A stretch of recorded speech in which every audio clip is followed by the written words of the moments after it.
Hello and welcome. আসসালামু আলাইকুম, সবাইকে স্বাগতম জানাচ্ছি। এই ক্লাসে আমরা জানব সন্ধি সম্পর্কে। সন্ধি কাকে বলে, সন্ধি কত প্রকার ও কি কি, এবং আমরা সন্ধি বিচ্ছেদ দেখব কিছু উদাহরণ। So let's begin. সন্ধি। সন্ধি শব্দের অর্থ হচ্ছে মিলন। পাশাপাশি দুটি বর্ণ বা ধ্বনির মিলনকে বলা হয় সন্ধি। যেমন হিম প্লাস আলয় হিমালয়, শুভ প্লাস ইচ্ছা শুভেচ্ছা, দিক প্লাস অন্ত দিগন্ত, পরি প্লাস ইক্ষা পরীক্ষা ইত্যাদি।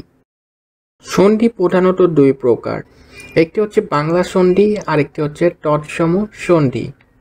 বাংলা সন্ধি দুই প্রকার, স্বর সন্ধি, ব্যঞ্জন সন্ধি।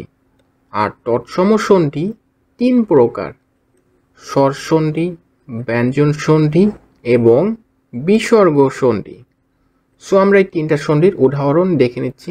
স্বর সন্ধি হিম প্লাস আলয় হিমালয়, ব্যঞ্জন সন্ধি দিক প্লাস অন্ত দিগন্ত, এবং বিসর্গ সন্ধি আবি বিসর্গর প্লাস কার আবিষ্কার।